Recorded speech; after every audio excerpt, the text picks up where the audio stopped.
नमस्कार, मैं मृदुला श्रीवास्तव सी न्यूज भारत में आपका स्वागत करती हूं। वक्त हो गया है न्यूज बुलेटिन का। बुलेटिन में सबसे पहले खबरों की शुरुआत करेंगे बुलंदशहर से, जहां मथुरा के राया गंगनहर में मिला किशोरी का शव। साथ ही बताएंगे कहां जननायक स्वर्गीय कर्पूरी ठाकुर की जयंती मनाई गई। इसके साथ ही बात करेंगे प्रयागराज की, जहां सामुदायिक स्वास्थ्य केंद्र निरीक्षण में पाई गई कमियां। ऐसी और भी तमाम खबरों पर आइए विस्तार से करते हैं चर्चा। उत्तर प्रदेश के बुलंदशहर में 18 दिन पूर्व अपहरण हुई किशोरी की हत्या की गई थी। बुलंदशहर की किशोरी का मथुरा के राया गंगनहर में मिला था शव। 2 सप्ताह से पुलिस हिरासत में है। किशोरी के प्रेमी सहित 3 आरोपी बुलंदशहर के गुलावटी कोतवाली क्षेत्र से 6 जनवरी 2023 को अगवा हुई थी किशोरी। किशोरी के परिजनों ने हत्यारोपियों के खिलाफ सख्त कार्यवाही की मांग की है।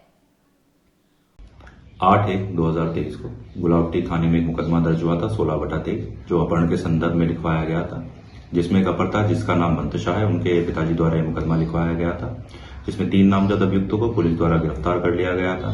जब गिरफ्तार अभियुक्तों से पूछताछ करी गई तो उन्होंने स्वीकार किया कि उनके द्वारा मंतशा को सनौटा नहर में धकेल दिया है। उनके बयान के आधार पर पुलिस द्वारा उन्हें जेल भेज दिया गया था एवं गुलावटी एवं बुलंदशहर पुलिस द्वारा लगातार अपहर्ता की नहर में तलाश करी जा रही थी। कल रात्रि में एक इन्फॉर्मेशन मिली कि एक अनआइडेंटिफाइड डेड बॉडी रया थाना क्षेत्र मथुरा में मिली है। इस इन्फॉर्मेशन के आधार पर गुलावटी पुलिस द्वारा माता पिता को ले जाकर वहां डेड बॉडी को आइडेंटिफाई करा गया। माता पिता के द्वारा डेड बॉडी की आइडेंटिफिकेशन मंतशा अपहर्ता के तौर पर करी गई है। पीएम कर अग्रिम विधिक कार्रवाई पुलिस द्वारा करी जा रही है। मेरा नाम यूसुफ है जी। हाँ यूसुफ, बताओ ये जो नहर में जो सब मिला था मिलने का, उसकी शिनाख्त आपके द्वारा की गई है? जी, कौन थे आपके? मेरी लड़की है जी, मंतशा नाम है। आसिफाबाद चंदपुरा गाँव में मेरा, और मेरी लड़की बाहर नल है हमारी जी, वहाँ पानी लेने गई थी। वहाँ 3 लड़के उठा के ले गए। अब उनको पुलिस ने पकड़ लिया। वे 6 तारीख से बनोए कहते आ रहे हैं जी नहर में डाल दी, नहर में डाल दी। पुलिस बहुत कार्रवाई कर रही, लेकिन लाश नहीं बरामद हुई। अब पता लगा है। तो आपके द्वारा वहाँ बुलंदशहर में मुकदमा दर्ज कराया गया था? जी, गुलावटी थाने में, बराल चौकी में, और वैसे भी बहुत भागा दौड़ी करी बुलंदशहर। BSSC के वहाँ भी दिया। तो क्या लगता है उन 3 लोगों द्वारा क्या किया होगा जी? आपको क्या लगा था कि किस तरह का मुकदमा लगाया था आपके द्वारा? सब मुकदमा क्या जी, दोषियों को सजा मिले, जो ना दोषी हैं उन्हें बेकसूर का बेकसूर है, लेकिन जो दोषी है मेरी लड़की के मानने के उन्हें सजा मिलनी चाहिए। अपहरण का मुकदमा लिखाया आपने, अपहरण क्यों किया था उन्होंने, क्या कारण था? अब वे तो उस बात है वे जान सकेंगे।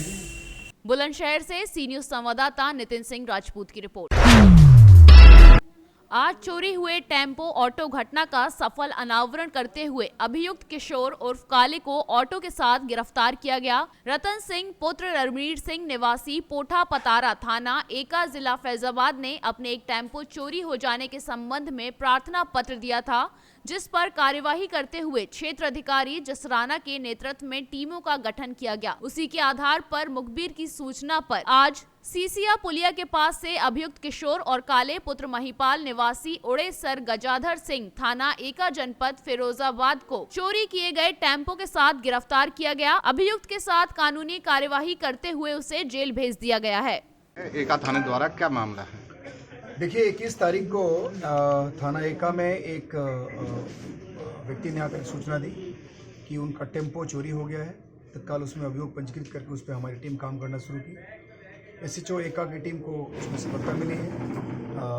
आज 24 तारीख को जो टेम्पो चोरी हुई थी उसके बारे में शिव मंदिर के पास मूवमेंट की सूचना मिली थी। उस पर हमारी टीम लगी और उन लोगों ने काले नाम का एक व्यक्ति जिसने इस गाड़ी को चुराई थी उसको पकड़ा गया और साथ साथ गाड़ी भी रिकवर की गई है। इसमें अग्रिम वैधानिक कार्रवाई की जा रही है। थाना एका में एक व्यक्ति ने आकर सूचना दी कि उनका टेम्पो चोरी हो गया है। तत्काल उसमें अभियोग पंजीकृत करके उस पर हमारी टीम काम करना शुरू की।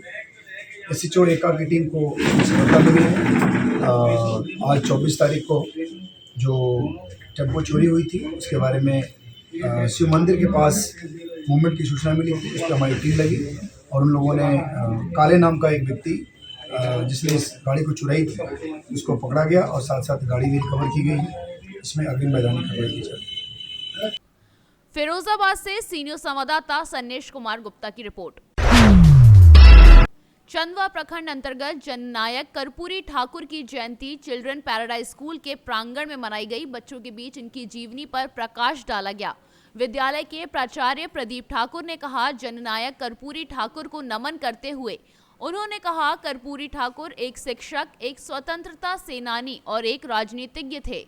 उनका जन्म 24 जनवरी 1924 को समस्तीपुर के पिथौजिया ग्राम में हुआ। अब वे कर्पूरी ग्राम के नाम से जाने जाते हैं। कर्पूरी ठाकुर बिहार के 2 बार मुख्यमंत्री और 1 बार उप मुख्यमंत्री रह चुके हैं। अभी तक सरकार के द्वारा इन्हें भारत रत्न नहीं दिया गया, जो कि इनके साथ ये एक बहुत बड़ा अन्याय हुआ। झारखंड से सी न्यूज संवाददाता मोहम्मद शाहिद की रिपोर्ट।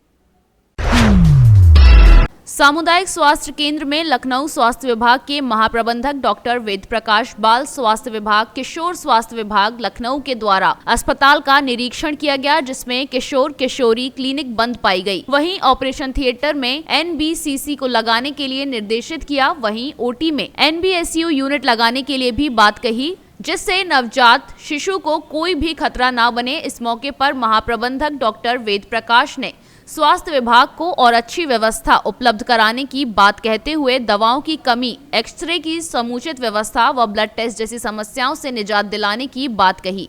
ये बजट का में प्रयास यही है कि यहाँ पे जो सर्विसेज अगर अच्छी तरह से नहीं चल पा रही हैं तो उनको भी चलाया जाए, अच्छी तरह से चलाया जाए जी। तो एक अभी यहाँ पे NBSU यूनिट इस्टेब्लिश होना है, न्यू बॉर्न स्टेबलाइजेशन यूनिट, जिसमें कि जो छोटे बच्चे होते हैं, न्यू बॉर्न बच्चे 1 महीने तक के, उनके इलाज की सुविधा रहती है। तो अभी इस तरह के बच्चों को SNCU इनको भेजना पड़ता है, मेडिकल कॉलेज या जिला अस्पताल लेवल पे। तो वो इस्टेब्लिश हो जाएगा तो ये सुविधा यहीं मिलने लगेगी, बच्चों को भेजना नहीं पड़ेगा। तो ये मैंने देखा, इक्विपमेंट आ गए हैं, स्टाफ नर्स की पोस्टिंग हो गई है जी। तो अभी यही बात हुई है, निर्देश दिए गए हैं कि अगले 2 से 3 दिन के अंदर इसको चालू करा दें, है ना। तो एक बड़ी चीज़ ये है। बाकी कुछ और चीज़ें हैं। एक यहाँ पे RKS के क्लिनिक है, जो एडोलसेंट हेल्थ क्लिनिक किशोर किशोरियों के लिए होती है जी, वो नहीं सही तरह चल पा रहा है। एक मतलब ये आपत्तिजनक रहा है, तो इसके बारे में भी कहा गया देखने के लिए कि क्यों नहीं चल पा रहा है। जो काउंसलर हैं उनसे काम कराया जाए या फिर उनकी जगह किसी और को नियुक्त किया जाए। तो ये कुछ खास चीज़ें हैं यहाँ पे। सर, ब्लड बैंक डाला गया है, उसमें ब्लड की समस्या रहती है, इसके बारे में क्या जानकारी है? अच्छा, ब्लड की समस्या यहाँ रहती जी। है, इस बारे में मुझे ज़्यादा तो नहीं जानकारी, डॉक्टर साहब बता देंगे जी। मैं नए आया हूँ, ये तो ब्लड स्टोरेज यूनिट यहाँ स्टैब्लिश है ना, BSU। तो अभी नए जहाँ भी स्टैब्लिश, शुरुआत में इस तरह के इशूज रहते हैं, लेकिन ये ब्लड बैंक से टाई अप करके, है ना, इसको व्यवस्था कर लेंगे। सर, आपका परिचय जानना चाहिए। मैं डॉक्टर वेद प्रकाश हूँ, महाप्रबंधक बाल स्वास्थ्य किशोर स्वास्थ्य RBS के, राष्ट्रीय स्वास्थ्य मिशन उत्तर प्रदेश। प्रयागराज से सी न्यूज संवाददाता मंगला प्रसाद पटेल की रिपोर्ट। रायसेन जिले भर सहित बरेली बॉडी के सैकड़ों विद्युत कर्मी आज से अनिश्चितकालीन हड़ताल पर। United form for power applies एवं इंजीनियर आज से अपनी 3 सूत्रीय मांगों को लेकर हड़ताल पर हैं, जिससे कि विद्युत कार्य प्रभावित होगा। विद्युत कर्मियों की मांग 2013 से चली आ रही है, जब भाजपा संकल्प पत्र में विद्युत विभाग के अनियमित कर्मचारियों को नियमित किए जाने का वादा किया गया था, जिसे आज तक पूरा नहीं किया गया। आउटसोर्सेस कर्मियों संविलियन वरिष्ठता के आधार पर वेतनाम दिया और भी मांगे हैं, जिनकी पूर्ति की जाए। आज से विद्युत कर्मियों की हड़ताल होने से जिले भर में विद्युत संबंधी परेशानियों का सामना आम लोगों को करना पड़ेगा और लाइट को लेकर उपभोक्ता परेशान रहेंगे। कौन सी परेशानियों को लेकर आप यहाँ हड़ताल पर बैठे हो? हमारे साथ बहुत सारी परेशानियाँ। आउटसोर्स कर्मचारी एक आखिरी तबके का कर्मचारी है। मध्य प्रदेश में जितना मजदूर को भी नहीं मिलता ना, उससे भी कम वेतन हम लोगों को मिल रहा है। हम लोग चाहते हैं कि कम से कम सम्मानजनक वेतन मिले, जिससे परिवार का भरण पोषण हो सके, और जो बिना उसके सामान के खम्भों। सरकार ने आपकी मांगे नहीं मानी तो क्या रहेगा आपका? देखिए, आगामी भविष्य में विधानसभा चुनाव है। अगर ऐसा नहीं मानती सरकार तो हम लोग आंदोलन तो कर ही रहे हैं। आगे जो होगा वो शासन प्रशासन ही जिम्मेदार रहेगा। हम लोग क्या है, विधानसभा चुनाव में पिछले बार भी माननीय मुख्यमंत्री जी के 2017 में भी हमने हड़ताल की, तब भी हमसे कोई मिलने नहीं आया। उसके बाद लगातार ज्ञापन दे रहे हैं। इस बार विधानसभा में क्या आपके सभी कर्मचारियों देखिए, से प्रभाव पड़ेगा सर? बिल्कुल पड़ेगा, बिल्कुल पड़ेगा। हम 70,000 कर्मचारी हैं संविदा आउटसोर्स को मिला के। अब आप लगाइए 70,000 कर्मचारी कहीं भी इफेक्ट मार सकते हैं। क्या नाम है आपका और यहाँ विद्युत मंडल में कौन से पद पर पदस्थ है? मैं राजकुमार कुशवाहा देवरी से आया हूँ, आउटसोर्स कर्मचारी हूँ मैं, और लगभग 6 साल से मैं काम कर रहा हूँ। किस बात को लेकर हड़ताल पर बैठे हो आप लोग? हड़ताल पे हम इस कारण से बैठे हैं कि हमारा सम्मिलन हो और हमें रेगुलर करा जाए, और इतनी कम तनख्वाह में हमारा गुजारा नहीं चल पा रहा है। आप देख रहे हैं कि महंगाई अधिक हो रही है और इस वजह से हमारा घर नहीं चल पा रहा है, और इस कारण से लेके हम हड़ताल पे बैठे। और कई हमारे आउटसोर्स भाई जो हैं तो कहीं ना कहीं किसी न किसी लाइन में उनका हादसा हो जाता है और उस बीच में उनकी मृत्यु हो जाती है, उनका परिवार रोड पे आ जाता है, कोई कमाने वाला नहीं रहता है उनके पास। ऐसे परिवार की जिम्मेदारी कौन लेगा? तो ये सारी हमारी मांगे हैं और हमें रेगुलर किया जाए। कितनी मांगे हैं आपकी? हमारी 3 मांगे हैं। 3 मांगों को लेकर जी। ये आपकी हड़ताल कब तक चलेगी? अनिश्चितकालीन हड़ताल है। जब तक हमारी मांगे सरकार नहीं मान लेती है, जब तक हम हड़ताल जारी रखेंगे। रायसेन से सी न्यूज संवाददाता अरशद मसूद की रिपोर्ट। जनपद अंबेडकर नगर के लोहिया भवन में आज से 26 जनवरी तक चलेगा उत्तर प्रदेश का स्थापना दिवस। लोहिया भवन सभागार में आज उत्तर प्रदेश दिवस पर भव्य कार्यक्रम का आयोजन हुआ। इस दौरान कोरोना प्रोटोकॉल का पालन करते हुए जिलाधिकारी द्वारा फीता काट कर शुभारंभ किया गया और साथ ही जिलाधिकारी और जिला विकास अधिकारी द्वारा सभी स्टॉलों पर जाकर निरीक्षण किया गया। सभी विभागों द्वारा अपने स्टॉल लगाए गए थे, जहां छात्र छात्राओं ने सांस्कृतिक कार्यक्रम प्रस्तुत किए। वहीं एक जिला एक उत्पाद के अलावा हस्तशिल्प से जुड़े कामगारों ने प्रदर्शनी भी सजाई। मुख्य अतिथि डीएम सैमुअल पॉल एन ने कार्यक्रम का शुभारंभ किया। उत्तर प्रदेश दिवस की सभी को बधाई देते हुए प्रदेश के उत्तरोत्तर विकास में सहयोग का आह्वान किया। अंबेडकर नगर से सी न्यूज संवाददाता अजय कुमार उपाध्याय की रिपोर्ट। खबर जनपद बांदा से है, जहां आज युवाओं ने बागेश्वर धाम सरकार के नाम से मशहूर कथावाचक पंडित धीरेन्द्र शास्त्री पर लगातार हो रही विवादित टिप्पणियों को लेकर विरोध प्रदर्शन किया। पंडित धीरेन्द्र शास्त्री के समर्थन में निकले युवाओं ने कहा कि बागेश्वर धाम सरकार कभी भी किसी जाति धर्म पर कोई टिप्पणी नहीं करते हैं, वे सिर्फ सनातन धर्म की बात करते हैं और बागेश्वर धाम सरकार पंडित धीरेन्द्र शास्त्री पर करोड़ों लोग अगाध श्रद्धा है। धीरेन्द्र शास्त्री कभी किसी को अपने पास नहीं बुलाते हैं। लोगों की उन पर श्रद्धा है तो लोग अपनी परेशानियों को दूर करने के लिए महाराज के दरबार में जाते हैं। महाराज उनको उनकी परेशानियों से दूर होने का रास्ता दिखाते हैं। धीरेन्द्र शास्त्री के अनुयायियों ने कहा कि अभी तो उनके द्वारा शांतिपूर्ण प्रदर्शन किया जा रहा है, लेकिन अगर महाराज पर की जा रही ये अमर्यादित टिप्पणियां बंद नहीं हुई तो हम लोग भी उग्र रूप से ऐसे लोगों का विरोध करने के लिए बाध्य होंगे। किस बात को लेकर आप लोग नाराज हैं आज? मेरा नाम अंकुर द्विवेदी है। हाँ अंकुर। और पूज्य श्री धीरेन्द्र शास्त्री जी महाराज के खिलाफ जो तथाकथित कुछ अपने हिंदू भाई तथाकथित कुछ गलत बयानबाजी किए हैं, अमर्यादित भाषाओं का प्रयोग किया है और उसी के खिलाफ हम लोग शांतिपूर्वक प्रदर्शन किए हैं। हमारे सनातन धर्म के प्रति जो लोग उंगली उठा रहे हैं और किसी धर्म के प्रति ये लोग क्यों नहीं जागरूक होते हैं। मौलवी और चादरों को जो अन्य धर्म के लोग हैं वो सब ये सब सारी चीज़ें वो लोग भी करते हैं और हमारे ही धर्म को टारगेट किया जाता है, सनातन धर्म को। और कल का बयान आपने स्वामी प्रसाद मौर्य जी का बयान देखा होगा, जो श्री रामचरितमानस जैसे पवित्र ग्रंथ में ऐसी टिप्पणी की है, ये सरासर गलत है और इसकी घनघोर निंदा की जाती है। मैं उनसे इस चीज़ की मांग करता हूं कि वो अपने बयान वापस लें और कॉन्फ्रेंस के जरिए सबके सर्व समाज के सामने अपनी गलती माने और माफ़ी मांगे। स्वामी प्रसाद मौर्य जी सपा नेता है वो। और इसी प्रकार से बिहार में भी श्री रामचरितमानस के खिलाफ आवाज़ उठाई गई और क्योंकि वो लोग इस चीज़ का मतलब नहीं समझते हैं। ढोल गंवार शूद्र पशुनारी सकल ताड़ना के अधिकारी, इस चौपाई के विषय में उन्हें लगता है कि हमारी जाति को नीचा दिखा रहे हैं, बल्कि उसका सही अर्थ वेदों में शास्त्रों में उसका दूसरा अर्थ दिया गया है और मुझे लगता है कि उस अर्थ को पढ़ने की ज़रूरत है।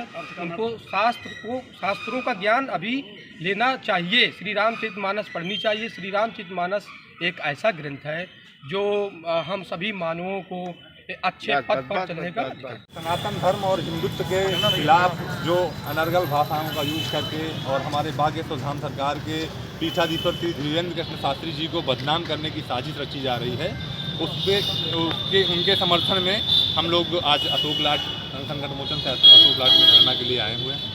ठीक है, और हिंदुओं की एकता के लिए, हिंदुओं की एकता के लिए, और जो अनर्गल भाषाएं लोग बोल रहे हैं, साधु संतों के खिलाफ जो बोल रहे हैं, सनातन धर्म के विरोध में जो लोग बोल रहे हैं, उनको एक संगठन के रूप में शक्ति दिखाने का प्रदर्शन है ये, और उनको मुंहतोड़ जवाब दिया जाएगा।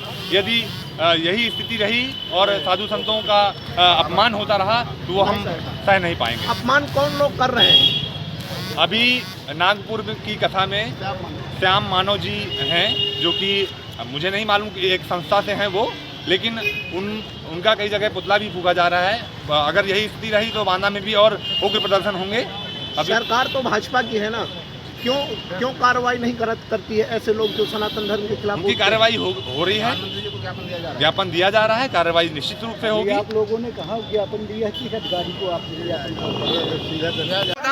लेकिन बागेश्वर धाम का जो शिष्य मंडल बांदा में तैयार हुआ है, अभी नवीन ही है, तो उसी के उसमें सारे लोग एकत्रित हुए हैं। ये जो साधु संतों का अपमान बराबर निरंतर चालू है, तो उसके खिलाफ अपनी आवाज़ बुलंद करने का एक छोटा सा माध्यम है। ये अभी स्टार्टिंग है, आगे अगर नहीं कौन लोग कर रहे हैं? तो हम लोग क्या कर रहे हैं, कुछ गिने चुने तथाकथित लोग हैं, कुछ संस्था से हैं, कुछ जो है खिलाफ FIR को नहीं कराने की मांग के खिलाफ। बस ये अभी स्टार्टिंग है, अगर आगे कुछ कार्रवाई नहीं होती है तो वो भी होगा। क्योंकि जो नेशनल चैनल है जी लगातार कहीं न कहीं सनातन धर्म के सपोर्ट में है और आ भी रहे हैं, और इसके बाद भी कार्रवाई नहीं होना, तो आप इसको क्या कहते हैं? चैनल का काम है अपना दिखना जो भी है उनका। हमारा काम सिर्फ इतना है कि अभी हर जगह चालू हो गया है प्रदर्शन, छोटे छोटे जिलों में, जहाँ भी बाबा जी का देखिए अब इंटरनेशनल बाबा जी हो गए हैं। बाबा जी का काम सिर्फ लोगों की जो है उनको जागरूक करना है, ना कि वो किसी को अपने मन से बुलाते हैं। लोगों की आस्था जुड़ी है, बागेश्वर धाम में जुड़ी है, बालाजी सरकार में जुड़ी है, और बाबा जी पर जो आरोप लग रहे हैं वो सरासर मिथ्या हैं। कैसे आरोप लग रहे हैं? अरे यही अंधविश्वास है, भड़काऊ है, और धर्म परिवर्तन का वो है, भड़काऊ भाषण दे रहे हैं, ऐसा कहीं कुछ नहीं। अगर यही चीज़ और कोई दूसरा करता है, मौलवी और जो भी मशीनरियों के द्वारा, तो कहीं कुछ नहीं होता। और यही चीज़ है कि हिंदू व्यक्ति कुछ बोलता है तो दलाल कितना जो है बवाल हो जाता है, और बुरे तरीके के जो है भाषणबाजी चालू हो जाती है। सारी नेताओं की चुप्पी भी बंद है। बांदा से सी न्यूज संवाददाता कुलदीप त्रिपाठी की रिपोर्ट। बैतूल जिले के चीखल पाटी गांव का रहने वाला जवान छुट्टी से लौटकर उत्तराखंड स्थित ग्रुप सेंटर काट गोदाम जा रहा था, लेकिन ये रास्ते से ही गायब हो गया। ढूंढने पर लाश जंगल में पेड़ से लटकी मिली। पथरौटा पुलिस मामले की जांच कर रही है। शव परिजनों को सौंप दिया गया है, लेकिन परिजनों का आरोप है कि ये आत्महत्या नहीं है, एक तरह से मर्डर है, जिसकी सीबीआई जांच कराने की मांग की गई है। वहीं परिजनों का आरोप है कि बैतूल के किसी भी माननीय जनप्रतिनिधियों के अलावा प्रशासनिक अधिकारी आदि की उपस्थिति में राष्ट्र सम्मान के साथ अंतिम संस्कार किया जाना था, जो नहीं हुआ। ज्ञापन के माध्यम से परिजनों का कहना है कि इसकी सीबीआई जांच की जाए। बेटे जी कहाँ से आए? मैं रैनी पार्टी पोस्ट चिकाल पार्टी थाना चोपना के अंतर्गत। मेरे भाई CRPF में था और 1 महीने की छुट्टी में घर आया था, तो छुट्टी ख़त्म होने के बाद वापस अपनी यूनिट जा रहा था, तो उसके रास्ते में मतलब हत्या की गई है। तो इसके संदर्भ में आज बैतूल में हम लोग SP ऑफिस आया था। क्या मांग करी आपको? मांग की है कि सीबीआई जांच होनी चाहिए और इसकी मतलब न्याय हमको चाहिए। क्या लगता है आप लोगों को? ये हत्या लगता है। क्या बोला है मैडम ने बोला कि हम जल्दी कार्रवाई करेंगे और जो होगा हम करेंगे, पूरा सहयोग करेंगे। बैतूल से सी न्यूज संवाददाता राहुल नागले की रिपोर्ट। पूरे प्रदेश भर में अपनी मुख्य मांगों को लेकर बिजली कर्मचारी अनिश्चितकालीन हड़ताल पर चले गए हैं, जिनके समर्थन में नियमित कर्मचारी भी दिनांक 23 जनवरी 2023 की रात्रि 12 बजे से सम्मिलित हो गए हैं, जिससे प्रदेश की विद्युत व्यवस्था पूर्ण रूप से ठप होने की संभावना है। दिनांक 21 जनवरी 2021 से लगातार चौथे दिन भी बिजली कर्मी काम बंद हड़ताल पर डटे हैं। आंदोलन में छिंदवाड़ा जिले के समस्त विद्युत कर्मी सहित जुन्नारदेव के विद्युत कर्मियों द्वारा विद्युत ऑफिस के पास टेंट लगाकर आज सरकार को उक्त मांगों को पूर्ण करने हेतु सुंदरकांड पाठ कराकर अपना संदेश दिया। आपने आज भूख हड़ताल किया, किन मांगों को लेकर आपने भूख हड़ताल किया है? हम समस्त मध्य प्रदेश के बिजली संविदा अधिकारी कर्मचारी और समस्त आउटसोर्स कर्मचारी अपनी कुछ मांग जैसे संविदा के नियमितीकरण, समस्त आउटसोर्स कर्मचारियों का कंपनी में विलयन और बिचौलिया पद्धति ख़त्म करना, हमारे जितने भी रिटायर्ड कर्मचारी उनका पेंशन फंड बना के ट्रेजरी के माध्यम से पेंशन करना, फ्रिज बेनिफिट को पुनः लागू करना मुख्य मांगे हैं, जिनके लिए हम आज मध्य प्रदेश शासन के सामने दिनांक 21 तारीख से हड़ताल पर बैठे हैं। और आज दिनांक से समस्त रेगुलर स्टाफ भी हमारे साथ आ रहे हैं, जिससे मध्य प्रदेश में बिजली व्यवस्था पूरी ठप हो सकती है। किंतु माननीय मुख्यमंत्री महोदय अपनी हठधर्मिता और वादा खिलाफी का पालन करते हुए हमारी मांगों को नज़रअंदाज कर रहे हैं। 5 तारीख से हम लोगों की हड़ताल थी। माननीय मुख्यमंत्री जी ने हमें आश्वस्त किया था कि हमें इन्वेस्टमेंट मीट के लिए 15 दिन का टाइम दें। 15 दिन के बाद हम आपको टेबल पे बुलाएंगे और आपकी सकारात्मकता पूर्ण बैठक कर आपकी मांगों को पूर्ण करेंगे। लेकिन माननीय मुख्यमंत्री जी ने अपने वादा खिलाफी करी है और आज हम लोगों को हड़ताल करने के लिए मजबूर किया। आपके चैनल के माध्यम से मैं माननीय मुख्यमंत्री महोदय से निवेदन करता हूं कि हमारी समस्त मांगों को तत्काल पूर्ण करें, ताकि जो उपभोक्ताओं को तकलीफ हो रही है उससे उपभोक्ताओं को, प्रिय उपभोक्ताओं को बचाया जा सकता है। आपका नाम? मेरा नाम नरेंद्र सिंह चौधरी है। मैं एई संविदा जुन्नारदेव में पदस्थ हूँ। Thank you. जुन्नारदेव से सी न्यूज संवाददाता वीरेंद्र अग्रवाल की रिपोर्ट। महोबा में पुलिस से बेखौफ दबंगों ने कुआं पूजन में तमंचा लहराया। पैंट की जेब में तमंचा लेकर पहुंचे दबंगों ने बारबालाओं के साथ ठुमके लगाते हुए तमंचा लहराया, जिसका वीडियो सोशल मीडिया पर वायरल हो गया। अवैध तमंचा लेकर नाचते ये दबंग सोशल मीडिया पर वायरल हो रहे वीडियो में देखे जा सकते हैं। महोबकरण थाना क्षेत्र के दुलारा गाँव का बताया जा रहा है ये वायरल हो रहा वीडियो। महोबा से सी न्यूज संवाददाता राहुल की रिपोर्ट। फिलहाल के लिए इस न्यूज बुलेटिन में बस इतना ही। देश और दुनिया की तमाम खबरों को जानने के लिए देखते रहिए सी न्यूज भारत। हर खबर आपके साथ, आपके हाथ।